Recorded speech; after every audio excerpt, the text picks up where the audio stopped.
उम्मीद है आपकी बीपीएससी की तैयारी बेहतरीन चल रही होगी।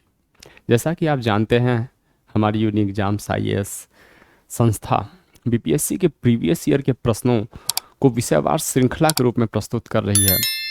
तो उसी क्रम में हम इस समय भारतीय इतिहास खंड का अध्ययन कर रहे हैं और आज हम बीपीएससी के 60वीं से 62वीं तक के प्रीलिम्स पेपर के भारतीय इतिहास के प्रश्नों और उनसे संबंधित व्याख्याओं को देखेंगे। तो चलिए शुरू करते हैं।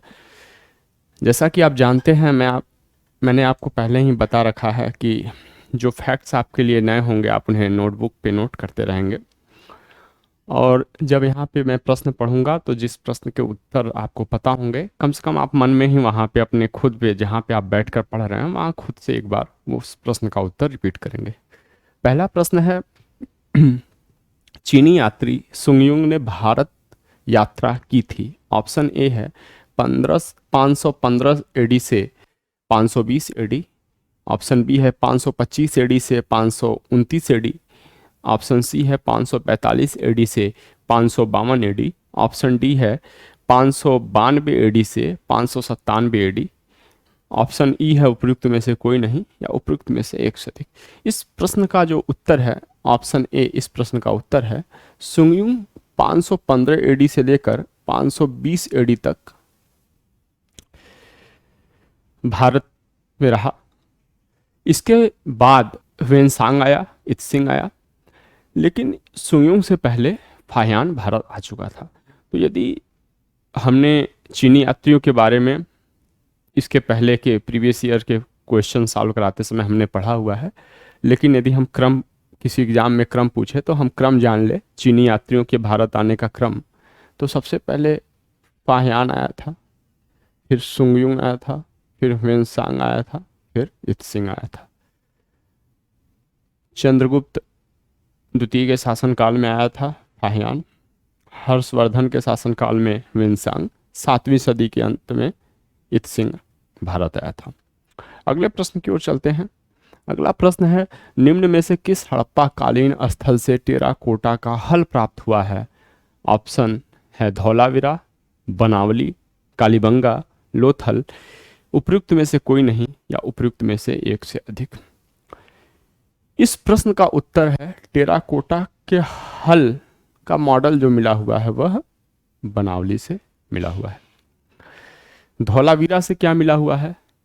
धौलावीरा से मिला हुआ है उन्नत जल प्रबंधन का साक्ष्य मिला हुआ है, यह गुजरात में स्थित है। कालीबंगा से क्या मिला हुआ? कालीबंगा राजस्थान में है और यहाँ पे जुते हुए खेत का साक्ष्य मिलता है। और लोथल भी गुजरात में है। लोथल से विश्व का सबसे प्राचीनतम गोदीवाड़ा मिलता है। ये जो बनावली है, बनावली के बारे में हम थोड़ा और जान लेते हैं। यह हरियाणा के हिसार जिले में स्थित है और इसका जो उत्खनन कराया था आर.एस. बिष्ट जी ने कराया था।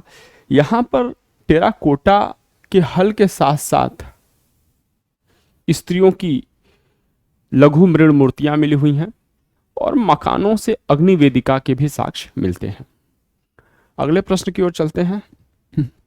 अगला प्रश्न है किस प्रकार की भूमि को अपृहत कहा जाता था। ऑप्शन ए है बिना जुती हुई जंगली भूमि। ऑप्शन बी है सिंचित भूमि। ऑप्शन सी है घने जंगल वाली भूमि। ऑप्शन डी है जुती हुई भूमि। ऑप्शन ई है उपयुक्त में से कोई नहीं या उपयुक्त में से एक से अधिक। किस प्रकार की भूमि को अपृहत कहा जाता था? इस प्रश्न का जो उत्तर है बिना जुती हुई जंगली भूमि, मतलब ऑप्शन ए। अब देखिए, ये जो नामकरण है भूमियों को उपयोगिता की दृष्टि से, जो आर्थिक उपयोगिता की दृष्टि से जो भूमियों का नामकरण किया गया है, यह गुप्त काल से संबंधित है। जो खेती के लिए उपयुक्त भूमि थी गुप्त काल में, उसको क्षेत्र कहा जाता था और रहने की दृष्टि से योग्य भूमि को वास्तु कहते थे। जो भूमि जोती नहीं जाती थी उसको खिल कहते थे और बिना जोती हुई जंगली भूमि को, बिना जुती हुई जंगली भूमि को अपृहत कहते थे। ये है। और पशुओं के लिए जो चरने योग्य भूमि थी उसको चारागाह कहते थे। अगले प्रश्न की ओर चलते हैं। अगला प्रश्न है कलिंग नरेश खारवेल का संबंध था महामेघवाहन वंश से, चेदी वंश से, सातवाहन वंश से, रठ भोजक वंश से उपयुक्त में से कोई नहीं या उपयुक्त में से एक से अधिक। थोड़ी व्याख्या देख लेते हैं, फिर इस क्वेश्चन का उत्तर आप अपने आप निकाल। जो खारवेल था, खारवेल का संबंध किससे था? चेदी वंश से। खारवेल का संबंध किससे था? चेदी वंश से था। लेकिन चेदी वंश का संस्थापक कौन था? महामेघवाहन था। कौन था? महामेघवाहन। चूंकि संस्थापक महामेघवाहन था और प्रथम शासक था महामेघवाहन, तो इस कारण इस वंश को, चेदी वंश को महामेघवाहन वंश भी कहा जाता है। तो इस हिसाब से खारवेल का संबंध चेदी वंश से भी है, महामेघवाहन वंश से भी है। तो इस प्रश्न का उत्तर होगा ऑप्शन ई, उपर्युक्त में से एक से अधिक। ठीक है, अगले प्रश्न की ओर चलते हैं।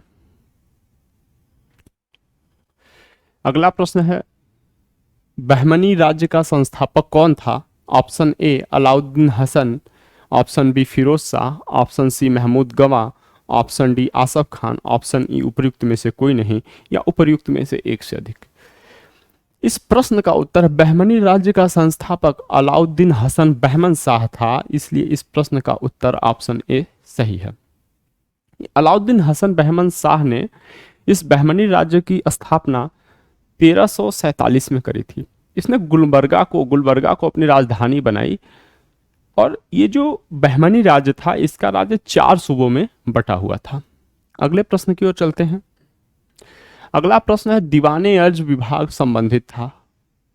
ऑप्शन ए शाही पत्राचार से, ऑप्शन बी विदेश विभाग से, ऑप्शन सी रक्षा विभाग से, ऑप्शन डी वित्त विभाग से, ऑप्शन ई उपर्युक्त में से कोई नहीं या उपर्युक्त में से एक से अधिक।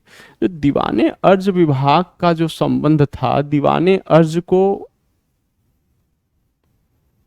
ये सल्तनत कालीन शब्द है। दीवाने अर्ज की जो स्थापना करी थी वो बलबन ने करी थी। ठीक है, यह दीवाने अर्ज का जो मुखिया होता था आरजे मुमालिक कहा जाता था, और वर्तमान का जो रक्षा विभाग है, इसे मतलब सल्तनत काल का रक्षा विभाग इसे कहते थे।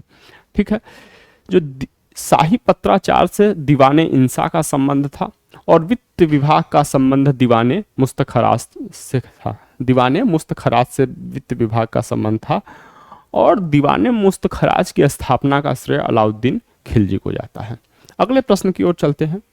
अगला प्रश्न है, फारसी यात्री अब्दुल रज्जाक भारत में किस राजा के शासन काल में आया था? ऑप्शन ए है देवराय प्रथम, ऑप्शन बी कृष्ण देवराय प्रथम, ऑप्शन सी देवराय द्वितीय, ऑप्शन डी है कृष्णराय तृतीय, ऑप्शन ई है उपर्युक्त में से कोई नहीं या उपर्युक्त में से एक से अधिक। फारसी यात्री अब्दुल रज्जाक विजयनगर के तुलु वंश के शासक कृष्ण देवराय द्वितीय के शासन काल में भारत आया था। तो इस हिसाब से इस प्रश्न का उत्तर है ऑप्शन सी। ठीक है, कृष्ण देवराय के ही समय में उनके दरबार में अष्टदिग्गज रहा करते थे, जो तेलुगु साहित्य के 8 महान साहित्यकार थे। कृष्ण देवराय और विजयनगर या तुलु वंश के बारे में हमने पिछले सीरीज में क्वेश्चन कराते समय काफी विस्तार से पढ़ा हुआ है। तो आगे बढ़ते हैं।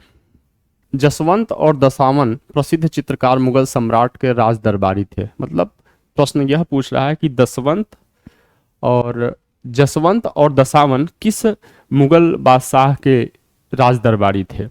Option A Akbar, option B Jahangir, option C Shahjahan, option D Aurangzeb, option E उपर्युक्त में से कोई नहीं या उपर्युक्त में से एक से अधिक। बहुत आसान सा क्वेश्चन है।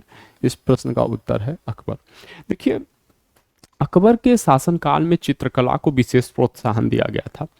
अब्दुल समद के नेतृत्व में अकबर ने चित्रकला को एक पृथक विभाग के रूप में स्थापित किया था और जो मुगल चित्रकला शैली को स्थापित करने का जो श्रेय है मुख्यतः अकबर को ही जाता है। उसके दरबार में 100 अच्छे चित्रकार थे, लेकिन जिनमें से 17 को उसके दरबार में 100 अच्छे चित्रकार थे, लेकिन 17 को राज दरबार में प्रमुख स्थान प्राप्त था, जिसमें अब्दुल समद हो गए, मीर सैयद अली हो गए, जसवंत हो गए, दसामन हो गए, जमशेद हो गए। ये सब प्रमुख चित्रकार थे जो उसके राज दरबार में बैठते थे। अगला प्रश्न है 1929 में खुदाई खिदमतगार को किसने संगठित किया? Option A Abdul Ghaffar Khan, option B Ali बंधु, ऑप्शन सी अंसारी बंधु, option D Maulana Abul Kalam Azad, option E उपयुक्त में से कोई नहीं या उपयुक्त में से एक से अधिक। खुदाई खिदमतगार के जो संगठनकर्ता थे या जो संस्थापक थे अब्दुल गफ्फार खां थे। अब्दुल गफ्फार खां को फ्रंटियर गांधी या सीमांत गांधी भी कहते हैं। ये महात्मा गांधी के अहिंसावादी सिद्धांतों को मानने वाले थे। चूंकि खुदाई खिदमतगार के जो सदस्य थे वो लाल कपड़े का प्रयोग करते थे, इसलिए इनको लाल कुर्ती संगठन भी कहते हैं। ये अंग्रेजों के साम्राज्यवादी शासन के खिलाफ इन्होंने खुद को संगठित किया था और राष्ट्रीय एकता का नारा बुलंद किया था। अगले प्रश्न की ओर चलते हैं। कैबिनेट मिशन भारत में आया था फरवरी 1942 में, मार्च 1942 में, अप्रैल 1942 में और मई 1942 में। ऑप्शन ई है इसका, उपयुक्त में से कोई नहीं या उपयुक्त में से एक से अधिक। कैबिनेट मिशन के बारे में हमने कई बार अध्ययन किया हुआ है। मैं चाहता हूं कि इस प्रश्न का उत्तर आप दें। कमेंट बॉक्स में आप जरूर बताएं इस प्रश्न का सही उत्तर क्या है। वैसे इस प्रश्न का जो प्रश्न के हिसाब से उत्तर है उपयुक्त में से कोई नहीं, लेकिन वह डेट कौन सी है, वह तिथि कौन सी है जब कैबिनेट मिशन भारत आया था, आप उसका उत्तर हमें कमेंट बॉक्स में देंगे। क्योंकि हम उम्मीद करते हैं कि आप ऐसा करें, क्योंकि हम आपके साथ मेहनत कर रहे हैं तो हम आपसे ऐसी अपेक्षा भी कर सकते हैं। अगला प्रश्न है भारतीय राष्ट्रीय कांग्रेस की पूर्ववर्ती संस्था थी British Indian association, Indian association, Indian national union, Indian league या उपयुक्त में से कोई नहीं, उपयुक्त में से एक से अधिक। भारतीय राष्ट्रीय कांग्रेस की जो पूर्ववर्ती संस्था थी, option B Indian Association of Calcutta थी। Indian Association of Calcutta Surendranath Banerjee और आनंद मोहन बोस के सहयोग से स्थापित करी गई थी। 1876 में यह संस्था स्थापित करी गई थी और भारतीय सिविल सेवा मूवमेंट इस संस्था की एक प्रमुख अभियान था, या हम ये कह सकते हैं कि भारतीय सिविल सेवा से संबंधित कार्य करना इस संस्था का एक महत्वपूर्ण कार्य था। और यह कांग्रेस से पूर्ववर्ती संस्था थी, बाद में इसका विलय कांग्रेस में हो गया था। अगले प्रश्न की ओर चलते हैं। अगला प्रश्न है द्वैध शासन का जनक किसे माना जाता है? लॉर्ड क्लाइव को, हेक्टर मुनरो को, लॉर्ड मैकाले को, सर लियोनेल कार्टिस को, उपयुक्त में से कोई नहीं या उपयुक्त में से एक से अधिक। आसान सा क्वेश्चन है, द्वैध शासन का जनक किसे माना जाता है? डायरकी या द्वैध शासन का जो भारत में जनक है उनको लियोनेस कार्टिस को माना जाता है। लेकिन बंगाल में इसे लॉर्ड क्लाइव ने लागू किया था, इसलिए लॉर्ड क्लाइव को बंगाल में द्वैध शासन का जनक मानते हैं, जबकि भारत में लियोनेस कार्टिस को मानते हैं। द्वैध शासन का जो विचार सबसे पहले दिया था लियोनेस कार्टिस ने ही दिया था। और 1919 के भारत शासन अधिनियम में जो द्वैध शासन थी वो एक प्रमुख विशेषता थी, क्योंकि पहली बार प्रांतीय कार्यकारिणी परिषद को दो भागों में विभाजित किया था। पहले भाग में गवर्नर अपने कार्यकारिणी या काउंसिल के सदस्यों के साथ वो शासन करता था, जो कि आरक्षित विषय होते थे, उनसे संबंधित शासन करता था। और जो दूसरा भाग था वह गवर्नर और भारतीय मंत्रीगण की सहायता से गवर्नर शासन करता था। इनको हस्तांतरित विषय प्रदान किए जाते थे और उनके लिए मंत्रीगण उत्तरदायी होते थे। ठीक है। और 1919 के ये जो द्वैध शासन, जो 1919 में जो ये द्वैध शासन प्रांतों में स्थापित किया गया था, तो इसके विषय में 1919 के अधिनियम के विषय में, 1935 के अधिनियम के विषय में, 1909 के अधिनियम के विषय में जो पहले प्रश्न आए हुए हैं, पहले प्रीवियस ईयर क्वेश्चन में जो इतिहास संबंधित प्रश्न आए हुए हैं, हमने उसमें विस्तार से अध्ययन किया है, इसलिए इसमें केवल इतना ही। इसके बाद आगे बढ़ते हैं। अखिल भारतीय किसान सभा का गठन किया गया था 1936 में, 1939 में, 1942 में, 1945 में, या उपयुक्त में से कोई नहीं या उपयुक्त में से एक से अधिक। अखिल भारतीय किसान सभा का गठन 1936 में लखनऊ में किया गया था। स्वामी सहजानंद सरस्वती इसके अध्यक्ष थे तथा एनजी रंगा इसके सचिव थे। इस सभा द्वारा जो किसान घोषणा पत्र जारी किया गया था वह वर्ष 1947 के प्रांतीय चुनाव हेतु जो कांग्रेस ने घोषणा पत्र जारी किया गया था उसमें इस सभा के एजेंडे शामिल थे।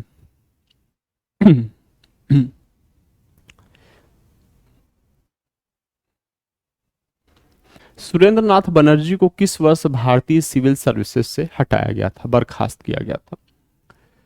Option A 1874, option B 1877, option C 1885, option D 1892, option E उपयुक्त में से कोई नहीं या उपयुक्त में से एक से अधिक।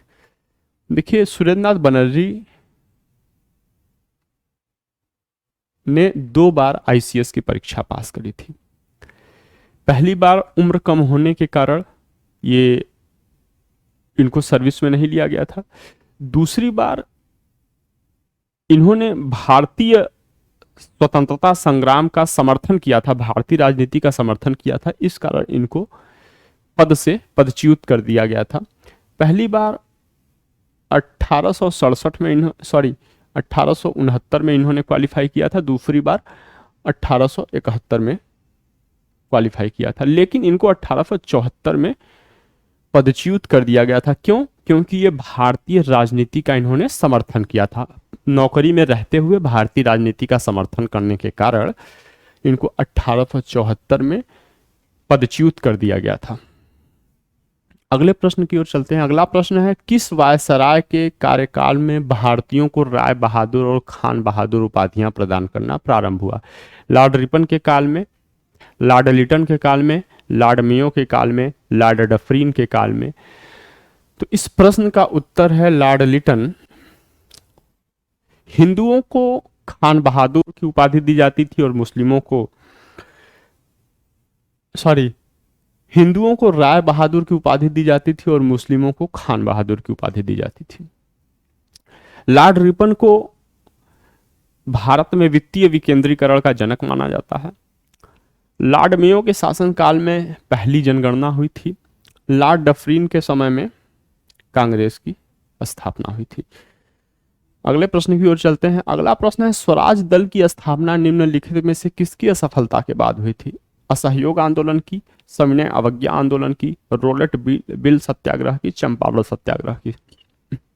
अगर आपने प्रीवियस ईयर क्वेश्चंस देखे होंगे तो आप देखे होंगे, पहले तो इस प्रश्न का उत्तर है असहयोग आंदोलन की असफलता के बाद 1 जनवरी 1923 को सीआर दास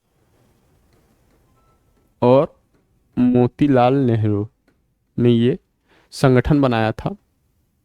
और इनका ये संगठन बनाने का उद्देश्य ये था कि जो ये कांग्रेस है, राष्ट्रवादी आंदोलन, जो कांग्रेस के राष्ट्रवादी हैं, राष्ट्रवादी आंदोलनकारी, ये विधान परिषदों का बहिष्कार न करके व्यवस्थापिकाओं सभाओं में ये प्रवेश करे और व्यवस्थापिका सभा में जो सरकारी प्रस्ताव हैं उनका विरोध करे, जिससे सरकारी मशीनरी के कार्यों में रुकावट डाला जाए। इनका उद्देश्य ये था। स्वराज दल जब बन रहा था, जब ऐसा विचार दिया गया था कि एक कांग्रेस के अंतर्गत एक संस्था बनाई जाए और जो व्यवस्थापिका सभाओं में प्रवेश करेगी, तो उस समय कुछ कांग्रेसियों ने विरोध किया था। लेकिन 1924 में जब बेलगाम में कांग्रेस का अधिवेशन होता है और उसके अध्यक्ष गांधी जी रहते हैं, तो ये स्वराज दल पुनः कांग्रेस में शामिल हो जाती है, ठीक है, और स्वयं को कांग्रेस के अंतर्गत एक संस्था घोषित करती है और बाकी कांग्रेसी नेता भी स्वीकार कर लेते हैं। सविनय अवज्ञा आंदोलन डांडी मार्च से शुरू हुआ था। रोलेट व्हील सत्याग्रह के बारे में हम पहले भी पढ़ चुके हैं। चंपारण सत्याग्रह के बारे में हम पहले भी क्वेश्चंस में पढ़ चुके हैं। तो हम ये देखते हैं, जो असहयोग आंदोलन है, सविनय अवज्ञा आंदोलन, रोलेट व्हील सत्याग्रह, चंपारण सत्याग्रह, ये प्रीवियस ईयर के प्रश्नों में ये आ चुके हैं। तो हम जो पिछले ईयर के प्रश्नों को देख रहे हैं उनसे हमें ये पता चलता है कि प्रश्न में दोहराव की प्रकृति बहुत अधिक है। कभी कभी तो वही प्रश्न दोहरा दे रहा है, नहीं तो कई बार ऐसा हो रहा है कि जो ऑप्शंस हैं उनके ऑप्शंस के नज़दीक वाले फैक्ट्स दोहरा रहे हैं क्वेश्चंस के रूप में। तो आप ये चीज़ें ध्यान रखिएगा कि जो आपको ऑप्शंस मिल रहे हैं, जैसे ये प्रश्न है, उनके जो ऑप्शंस मिल रहे हैं उनके ऑप्शंस के बारे में भी आप पढ़ते चले जाइएगा, क्योंकि ये देखा जा रहा है कि ऐसे ही प्रश्न पूछ रहा है उसमें। अगले प्रश्न की ओर चलते हैं। ब्रिटिश हाउस ऑफ कॉमन्स में चुने जाने वाले दादा भाई नौरोजी प्रथम भारतीय थे जिन्होंने इस दल की टिकट पर चुनाव लड़ा था। जिन्होंने किस दल की टिकट पर चुनाव लड़ा था? ऑप्शन ए उदारवादी दल, ऑप्शन बी मजदूर दल, ऑप्शन सी कंजर्वेटिव दल, ऑप्शन डी साम्यवादी दल, ऑप्शन ई उपयुक्त में से कोई नहीं या उपयुक्त में से एक से अधिक। दादा भाई नौरोजी उदारवादी दल के टिकट पर 1892 में पहली बार हाउस ऑफ कॉमन्स में पहुंचने वाले प्रथम भारतीय थे। इन्होंने 1866 में लंदन में ही ईस्ट इंडिया एसोसिएशन का गठन किया था और दादा भाई नौरोजी ने पहली बार धन निकास के सिद्धांत को प्रतिपादित किया था। ठीक, अगली क्वेश्चन पे चलते हैं। 1857 की क्रांति के दौरान बिहार में क्रांतिकारियों का नेता कौन था? बहुत आसान सा क्वेश्चन है। नामदार खां, बाबू कुंवर सिंह, बिरसा मुंडा, शंकर शाह, उपयुक्त में से कोई नहीं या उपयुक्त में से एक से अधिक। बाबू कुंवर सिंह, बहुत आसान सा क्वेश्चन है। 1857 की क्रांति से भी संबंधित कई बार क्वेश्चन पूछे जा चुके हैं। हर बार किसी न किसी एक नेता को दे देता है, या तो स्थान दे देता है, उनसे संबंधित नेता दे देता है। हमने प्रीवियस ईयर के प्रश्नों को सॉल्व कराते समय पिछले वीडियोस में इसके बारे में विस्तार से चर्चा किया हुआ है, आपने जरूर देखा होगा उसको। 1936 में लखनऊ में अखिल भारतीय किसान सभा का प्रथम अध्यक्ष किसे चुना गया था? देखिए, एक ही टाइप के प्रश्न दो बार आ गए एक ही परीक्षा में। ऑप्शन ए एनजी रंगा, मैंने बताया था इनको, ये सचिव थे। ऑप्शन बी नंबूदरी पाद, ये संबंधित ही नहीं है। ऑप्शन सी स्वामी सहजानंद सरस्वती, यही अध्यक्ष थे, ये संस्थापक भी थे और ये अध्यक्ष भी थे। ठीक है, चूंकि इसके पहले ही जस्ट 2-3 क्वेश्चन पहले ही पूछा था कि कहाँ स्थापित किया गया था, तो हमने इनके बारे में पढ़ा था, तो इसलिए सीधे बाकी ऑप्शंस न देखते हुए सीधे ऑप्शंस पे आ गए। आचार्य नरेंद्र देव समाजवादी नेता थे। मुझे विश्वास है कि कांग्रेस अपने विनाश की तरफ जा रही है और मेरी यह बड़ी इच्छा भारत में रहते होगी कि इसके शांतिप्रिय निधन के लिए मैं इसका सहायक बनूं। यह कथन किसने लिखा है? लॉर्ड लिटन ने लिखा है, लॉर्ड डफरिन ने लिखा है, लॉर्ड मिंटो ने लिखा है या लॉर्ड कर्जन ने लिखा है? देखिए, यह कथन जो है वह लॉर्ड कर्जन का है। लॉर्ड कर्जन भारत में 7 वर्ष तक, लगभग 7 वर्ष तक यह रहा और इसके शासनकाल को शिष्टमंडलों का काल, भूलों का काल तथा आयोगों का काल कहते हैं। इसने बंगाल विभाजन किया, इसने विश्वविद्यालय अधिनियम लाया, इसने कार्यालय गोपनीय अधिनियम लाया, इसने कलकत्ता कॉरपोरेशन अधिनियम लाया। इन तमाम कार्यों का जब भारतीय खिन्न हो गए, अंततः जब इसने बंगाल विभाजन किया और भारतीय इससे खिन्न हो गए, तो उन्होंने स्वदेशी मूवमेंट छोड़ा। ठीक, छेड़ा, स्वदेशी मूवमेंट छेड़ा। स्वदेशी मूवमेंट के बारे में भी पिछली बार 3-4 क्वेश्चन आ चुके हैं लगभग प्रीवियस ईयर में, हमने उस पर विस्तार से चर्चा करी हुई है। मुसलमान यदि खुश और संतुष्ट है तो भारत में ब्रिटिश शक्ति का महत्तम बचाव होगा, यह किसने लिखा है? हर्बर्ट रिस्ले ने, लॉर्ड लिटन ने, विलियम विल्सन हंटर ने और H.N. ब्रेल्सफोर्ड ने। ऑप्शन ई उपयुक्त में से कोई नहीं, उपयुक्त में से एक से अधिक। इस प्रश्न का उत्तर है हंटर, विलियम विल्सन हंटर। मुसलमान यदि खुश हैं और संतुष्ट हैं तो भारत में ब्रिटिश शक्ति का महत्तम बचाव होगा, यह किसने कहा था? विलियम विल्सन हंटर ने कहा था। देखिए, अगला क्वेश्चन है 1919 में जब मॉन्टेस्क्यू चेम्सफोर्ड अधिनियम पास हुआ था तब इंग्लैंड का प्रधानमंत्री कौन था? Option A Lord George, option B George Hamilton, option C sir Samuel Hoare, option D Lord Salisbury. Option E उपयुक्त में से कोई नहीं, उपयुक्त में से एक से अधिक। देखिए, आज ही के क्वेश्चन में 2 बार, एक तो किसान सभा संबंधित क्वेश्चन है, कहाँ पे गठित हुआ था, दूसरा क्वेश्चन उससे किसान सभा संबंधित है, कौन उसके अध्यक्ष थे। 1919 के अधिनियम से भी 2 क्वेश्चन आ चुके हैं आज ही। ठीक है, तो इसका उत्तर है लॉर्ड जॉर्ज। कई बार क्वेश्चन बहुत तेजी से रिपीट हो रहे हैं, कई बार रिपीट हो रहे हैं क्वेश्चंस, उनके ऑप्शंस के नज़दीक के आसपास क्वेश्चन पूछे जा रहे हैं, आप देखते रहिएगा इनको। भारतीय क्रांति की जननी किसे कहा जाता है? एनी बेसेंट जी प्रथम यूरोपीय महिला और प्रथम महिला कांग्रेस की थी, महिला अध्यक्षा थी। ऑप्शन ए है एनी बेसेंट। ऑप्शन बी है प्रीतिलता वाडेकर, ऑप्शन सी है सरोजिनी नायडू, ऑप्शन डी है मैडम भीखाजी रुस्तम कामा।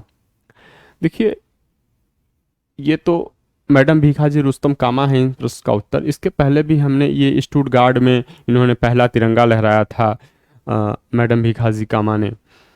एनी बेसेंट के बारे में मैंने आपको बता दिया था। सरोजिनी नायडू पहली भारतीय महिला थी और दूसरी महिला थी जो कांग्रेस की अध्यक्षा बनी। प्रीतिलता वाडेकर ये बंगाल से संबंधित युवा क्रांतिकारी महिला थी। उदंतपुरी शिक्षा केंद्र निम्नलिखित में से किस राज्य में अवस्थित था? Option A Bengal, option B Bihar, option C Gujarat, option D Tamil Nadu, option A उपरोक्त में से कोई नहीं या उपरोक्त में से एक से अधिक। तो देखिए जो उदंतपुरी शिक्षा केंद्र था यह पाल राजवंश से संबंधित है, यह बिहार में स्थित था। अगले प्रश्न की ओर चलते हैं। कर्नाट वंश का संस्थापक कौन था? कर्नाट वंश का देखिए संस्थापक कौन था? ऑप्शन ए है नान्यदेव, ऑप्शन बी है नरसिंह देव, ऑप्शन सी है विजय देव, ऑप्शन डी है हरिदेव, ऑप्शन ई है उपयुक्त में से कोई नहीं, उपयुक्त में से एक से अधिक। देखिए कर्नाट वंश का संस्थापक ऑप्शन ए नान्यदेव था। देखिए 11वीं शताब्दी तक जब बंगाल बिहार के क्षेत्र में पालों की जब सत्ता समाप्त हो गई थी तो रामपाल के शासनकाल लगभग जब समाप्त हो गई थी पालों की सत्ता, तो रामपाल के समय में ही एक कर्नाट वंश का उदय हुआ और इसका संस्थापक नान्यदेव था। इसकी राजधानी सिमरावगढ़ थी और ये जो सिमरावगढ़ है नेपाल की तराई के क्षेत्र में ये पाया जाता है। ठीक है, वर्तमान में ये सिमरावगढ़ नेपाल की तराई के क्षेत्र में है और इसका अंतिम जो शासक था हरिसिंह देव था। कर्नाट वंश का अंतिम शासक हरिसिंह देव था। बिहार का प्रथम मुस्लिम विजेता कौन था? मलिक इब्राहिम, इल्तुतमिश, बख्तियार खिलजी, अली मर्दान खिलजी, उपयुक्त में से कोई नहीं या उपयुक्त में से एक से अधिक। बिहार का प्रथम मुस्लिम विजेता सबको पता है कौन है? बख्तियार खिलजी, ऑप्शन सी सही। देखिए जो बख्तियार खिलजी है वो बनारस और अवध के सेनापति मलिक हसमुद्दीन का वो सहायक था या कह सकते हैं नायब था। बख्तियार खिलजी को सबसे पहली महत्वपूर्ण सफलता बिहार में उदंतपुरी की विजय थी जो 1198 में उसने करी थी और बख्तियार खिलजी को अप्रत्यक्ष रूप से या औपचारिक रूप से ये बख्तियार खिलजी कुतुबुद्दीन ऐबक के अधीनस्थ शासन करता था।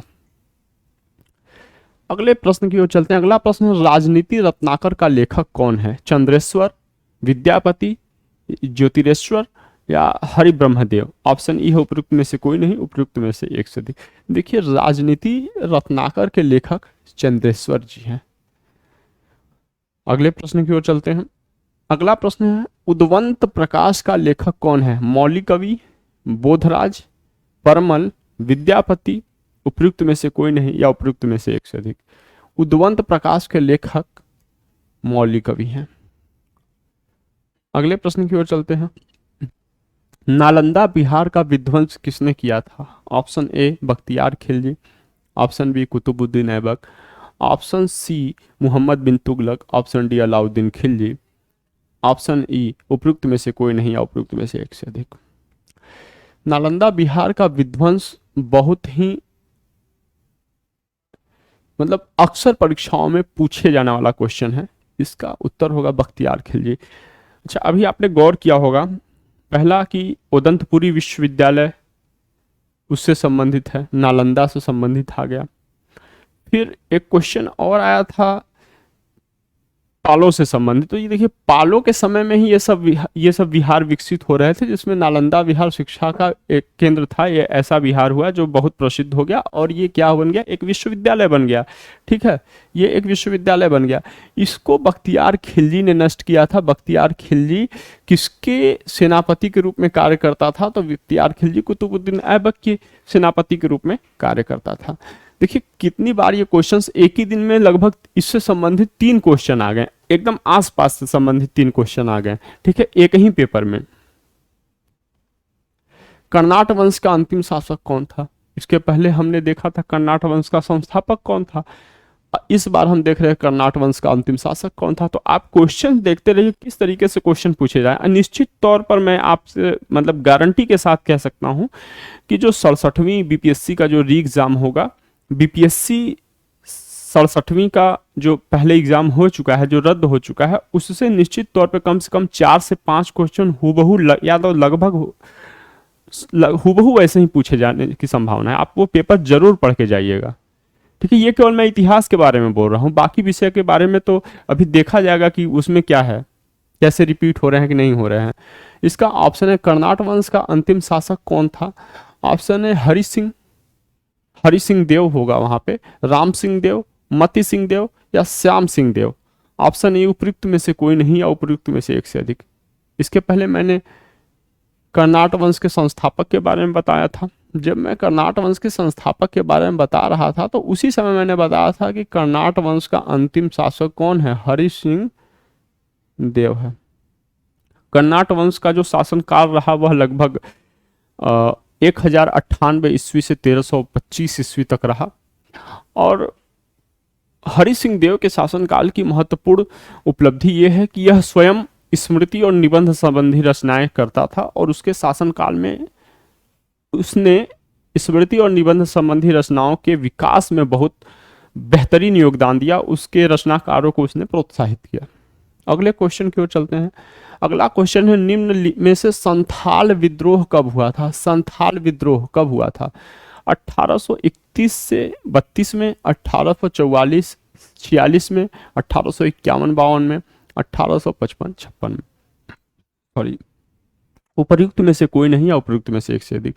संथाल विद्रोह कब हुआ था। यह विद्रोह लगभग 1855-56 में हुआ था। ऑप्शन डी इसका सही है। संथाल विद्रोह, अब देखिए 1857 में क्रांति हो रही है, इसी क्रांति के पहले यह संथाल विद्रोह हो रहा है, ठीक है। तो इसलिए भी कई बार ये परीक्षाओं में महत्वपूर्ण हो जाता है कि 1857 की क्रांति के जस्ट पहले चूंकि ये विद्रोह हुआ था। इसका प्रभाव जो था वो भागलपुर से लेकर राजमहल के क्षेत्र में था। वर्तमान में अब झारखंड में राजमहल का जो क्षेत्र है वो झारखंड में है, झारखंड के समीप पाया जाता है। जमींदारों और साहूकारों के शोषण, अत्याचार और ठेकेदारों द्वारा संथाल मजदूरों से बेगारी कराने के विरोध में और पुलिस और प्रशासन की कठोर कार्यवाहियों के विरोध में, चूंकि वो उनके पास पूंजी थी और जो पुलिस और प्रशासन का सहयोग भी उनको मिलता था, इसके विरोध में संथालों ने यह विद्रोह किया था। इस विद्रोह का जो नेतृत्व सिद्धू, कान्हू, भैरव और चांद नामक 4 भाइयों ने किया था। अगले प्रश्न की ओर चलते हैं। अगला प्रश्न है, बिरसा को सोते हुए कब पकड़ा गया। बिरसा मुंडा से संबंधित लगभग 4 बार क्वेश्चन पूछे जा चुके हैं प्रीवियस ईयर, मतलब मात्र 5-6 पेपरों में 4 बार बिरसा से संबंधित क्वेश्चन पूछे जा चुके हैं, ठीक है। इस बार पूछा है कि सोते हुए कब पकड़ा था। 1 फरवरी 1900, 2 फरवरी 1900, 3 फरवरी 1900, 4 फरवरी 1900 या उपयुक्त में से कोई नहीं, उपयुक्त में से एक से अधिक। देखिए बिरसा को सोते हुए पकड़ा गया था 3 फरवरी 1900 को, ठीक है। बिरसा मुंडा ने जो विद्रोह किया था, बिरसा मुंडा का विद्रोह उलगुलान के नाम से जाना जाता है। ये जो मुंडा थे, इनकी एक पद्धति थी खेती इसके, हालांकि इसके पहले मैंने बिरसा मुंडा या मुंडा विद्रोह के बारे में तमाम चीजें बताई हुई, लेकिन फिर भी 1-2 चीजें। इनकी एक ताजे की खेती पद्धति थी, पूरा समुदाय साथ में खेती करता था। खुटकट्टी या मुंडारी उसका नाम था। जब उस पे इस खुटकट्टी या मुंडारी पे जब दीकुओं का अतिक्रमण होने लगा, दीकुओं का जब अतिक्रमण होने लगा तो इन्होंने जल, जंगल और जमीन का नारा देते हुए बिरसा मुंडा के नेतृत्व में इन्होंने विद्रोह कर दिया। और सबसे खास बात है कि इस विद्रोह में, मुंडा विद्रोह में, मुंडा स्त्रियों ने भी बराबर का सहयोग किया। बिरसा मुंडा की मृत्यु 9 जून 1900 को रांची के जेल में हो जाती है, ठीक है। बिरसा मुंडा स्वयं को भगवान घोषित कर दिया था। इसने एक धर्म चलाया था, बिरसाई धर्म, कभी कभी पूछता है। उस धर्म का नाम था बिरसाई धर्म, ठीक। अगले प्रश्न की ओर चलते हैं। अगला प्रश्न है, लंदन में 13 मार्च 1940 को माइकल ओडायर को गोली किसने मारी थी। मदन लाल ढींगरा ने, एमपीटी आचार्य ने, बीडी सावरकर ने, उधम सिंह जी ने। देखिए इसका उत्तर होगा उधम सिंह।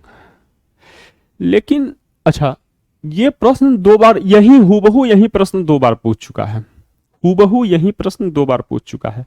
मदन लाल ढींगरा कर्नल वायली की हत्या से संबंधित है, कर्जन वायली की हत्या संबंधित है। बीडी सावरकर ने नासिक में इन्होंने मित्र मेला की स्थापना करी। मित्र मेला कब? 1899 में मित्र मेला की स्थापना करी थी। और 1904 में इन्होंने इसी मित्र मेला का नाम अभिनव भारत कर दिया।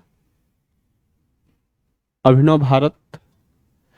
जब ये बीडी सावरकर जी जब ये 1906 में लंदन कानून की पढ़ाई करने गए तो यहीं लंदन में भी इन्होंने 1906 में अभिनव भारत की एक शाखा की स्थापना करते हैं, अभिनव भारत की स्थापना करते हैं। और ये एमपीटी आचार्य ये कम्युनिस्ट पार्टी की स्थापना से संबंधित नेता है।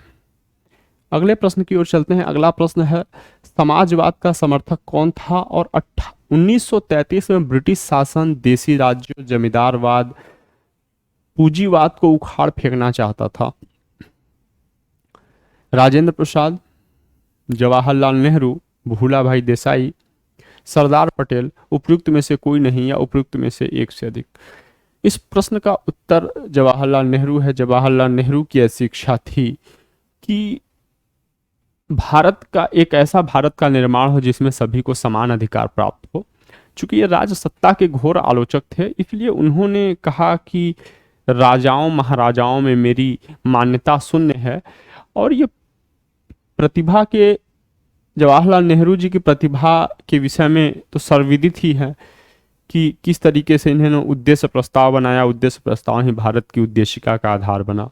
ठीक है, भारत के प्रथम प्रधानमंत्री। अगले प्रश्न की ओर चलते हैं। देखिए, अगर इस प्रश्न में का ऑप्शन सही उत्तर भी न पता होता तो समाजवाद से संबंधित जो सबसे प्रमुख नेता हैं वो जवाहरलाल नेहरू जी ही हैं। बाकी ये समाजवादी कांग्रेस की समाजवादी धड़े से ये संबंधित बाकी नेता नहीं हैं। तो अगर उत्तर सही उत्तर न भी पता हो तब भी समाजवाद शब्द और जवाहरलाल नेहरू को टैली करा के हम सही उत्तर निकाल सकते थे। अखिल भारतीय फॉरवर्ड ब्लॉक की स्थापना के लिए सुभाष चंद्र बोस से कौन जुड़े और आईएनए आंदोलनों के साथ भी जुड़े रहे? जयप्रकाश नारायण जी, बैकुंठ शुक्ल जी, शीलभद्र याजी जी, राम नारायण प्रसाद जी, उपयुक्त में से कोई नहीं या उपयुक्त में से एक से अधिक? तो शीलभद्र याजी जी अखिल भारतीय फॉरवर्ड ब्लॉक की स्थापना से ये जुड़े थे और आईएनए के आंदोलनों में भी साथ रहे थे। ठीक है, जयप्रकाश नारायण गांधीवादी आंदोलनों से इनका संबंध है और ये स्वतंत्रता के पश्चात जो जेपी का मूवमेंट हुआ था यहीं वो जेपी हैं।